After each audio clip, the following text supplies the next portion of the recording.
Hi, welcome back. Or if you're just joining, my name is Maya, and welcome to my channel, Cranleyplace, where I'm focused on Hermès scarf style, inspiration, and more.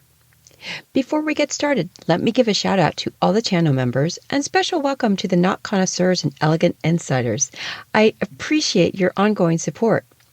If you haven't seen the membership options, please do check them out.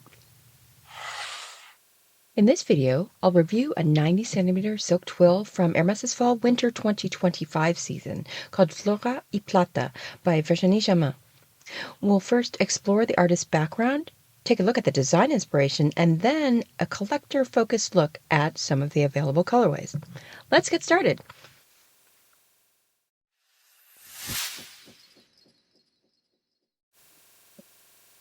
Virginie Jamin is a French designer whose work is defined by meticulous observation and a love for layered detail.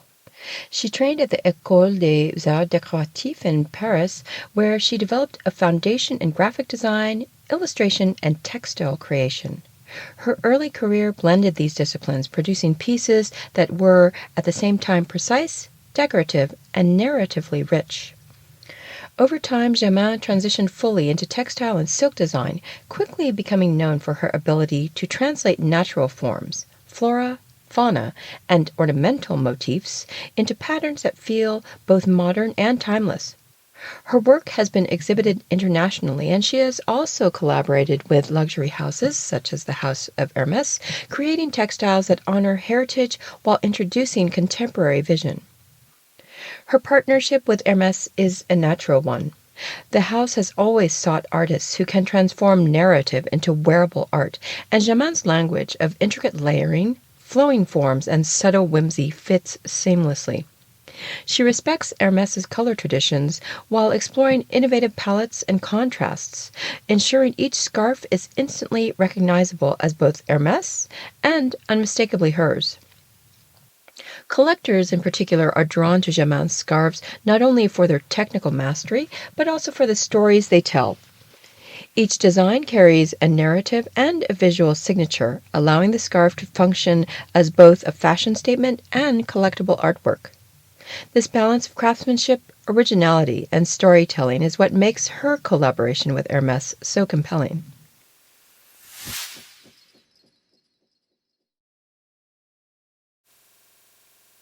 Flora y Plata, which translates to Flora and Silver, is Virginie Jamin's homage to Argentina's equestrian heritage, inspired by the extraordinary collection of the, pardon any mispronunciation, Eguiguren brothers. Javier and Jose, based in Buenos Aires, are renowned collectors, dealers, and scholars of Hispano-American silver and equestrian artifacts.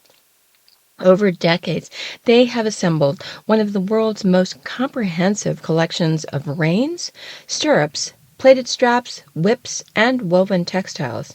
These objects tell the story of craftsmanship, utility, and elegance, reflecting the artistry of Argentina's gauchos and the luxury embedded even in the functional items. Jamin translates these tactile treasures into a dynamic silk design. Braided straps, polished stirrups, looping reins, and delicate whips are rendered in flowing, interlaced motifs. Metallic accents are suggested through subtle highlights and outlines, echoing silver bits and buckles. Woven textile patterns are integrated into the composition, creating a sense of depth and texture that mirrors the layers of real saddle work. The scarf's rhythm evokes the movement of horse and rider across the open pampas. Curved lines loop and intersect. Metallic glints catch the eye, and small, whimsical details, a twisted strap, a curling whip, lend contemporary charm. Structurally precise yet artistically free, the design reads almost like a miniature tapestry, capturing both utility and beauty, history and artistry. Emotionally, Flora y Plata conveys strength, elegance, and adventure. It appeals to collectors who value material culture, narrative depth, and wearable art.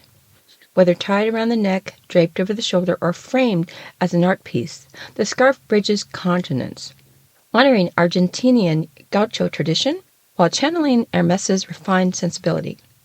This is a celebration of movement, craft, and the dialogue between function and beauty.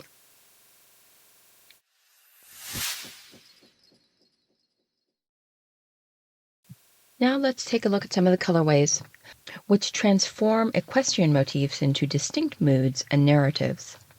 Each palette reflects the textures, metals, and landscapes that inspired the design, offering collectors multiple ways to engage with its story.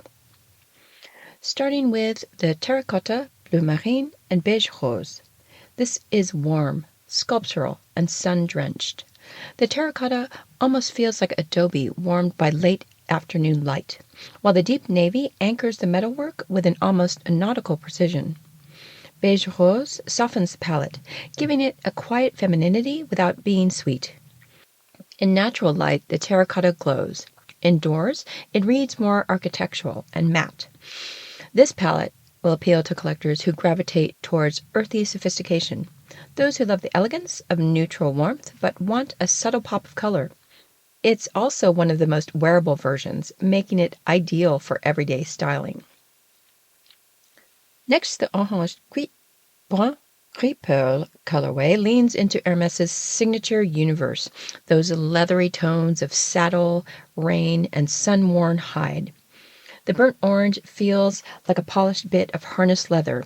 The rich brown adds depth, and the pearl gray cools everything just slightly, giving breathing room around the silver motifs.